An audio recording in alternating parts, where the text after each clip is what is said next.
যুবকদের পথভ্রষ্ট হওয়ার মৌলিক কারণ হচ্ছে অবসর সময়কে কাজে না লাগানো। অনেক যুবক ভাই আছে যে তারা অবসর সময়কে তারা কাজে লাগাচ্ছে না। এই অবসর সময়কে কাজে না লাগার কারণে অনেক যুবক তারা ধ্বংস হয়ে যাচ্ছে। অনেক যুবক ভালো পথে ছিল, সালাত আদায় করতো, সিয়াম পালন করতো, সৎ পথে চলতো এবং কি ভালো ভালো কথা বলতো, ভালো সর্বদাই সুন্নাহ অনুযায়ী চলতো। কিন্তু হঠাৎ দেখছেন যে খারাপ ধ্বংসের প্রতি, খারাপ ব্যবসার প্রতি বা খারাপ জঘন্য গেমের প্রতি, ফোনের প্রতি এরকম আসক্ত হয়ে তারা কী হয়ে যায়, নষ্ট হয়ে গেছে, খারাপ হয়ে গেছে। তো কারণ হচ্ছে একটাই, যে তারা অবসর সময়কে ভালোভাবে কাজে লাগাতে পারেনি।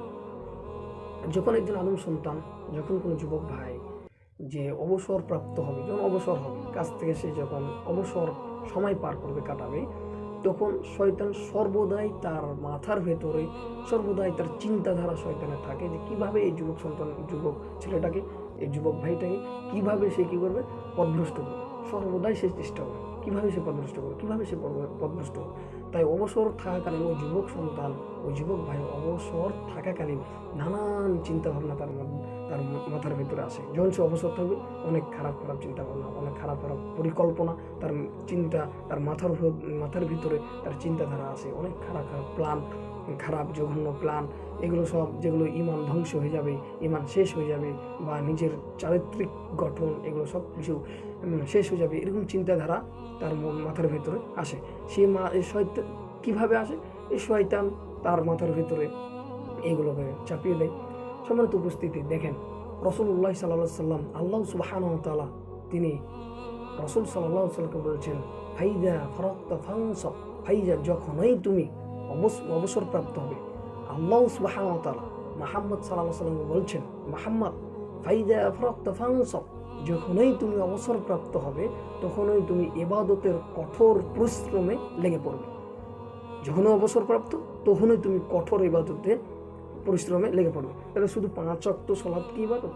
জি না, আরও কত বিভিন্ন ইবাদত রয়েছে। যখন আপনি অবসর আছেন, তখন আপনি জিকির আজকার করুন, সুবহানাল্লাহ, আলহামদুলিল্লাহ, লা ইলাহা ইল্লাল্লাহ, আল্লাহু আকবার, বা আল্লাহু আকবার, সুবহানাল্লাহি ওয়া বিহামদিহি, সুবহানাল্লাহিল আযীম, বা কোরআন তেলাওয়াত করুন, বা একটা দোয়া মুখস্থ করুন, বা যে কোনো ভালো কাজের মধ্যে আপনি থাকুন। এটাই হচ্ছে ইবাদত। এটি হচ্ছে একটি কি ইবাদত।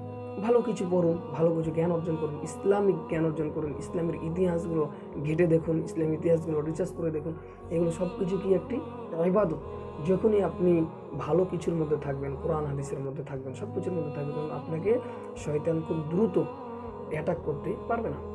আর যখনই আপনি অবসরকে কাজে না লাগাতে পারবেন, আপনি অবসরে আছেন, এই অবসরে থাকতে থাকতে আপনার শয়তান আপনার চিন্তা ভাবনা করছে যে এখন একটু ফোনটা টিপি, ফোনটার মধ্যে যে খারাপ অশ্লীল ভিডিওগুলো আছে, অশ্লীল ভিডিওগুলো যে আছে এগুলো দেখি, এবং মনটা চাচ্ছে একটু ফ্রি ফায়ার খেলতে, মনটা চাচ্ছে একটু হারাম গেমস এগুলো খেলতে চাচ্ছে। এই সমস্ত জিনিসগুলো থেকে তখনই বাঁচা যাবে যখন অবসর সময়কে আমরা কাজে লাগাতে পারবো।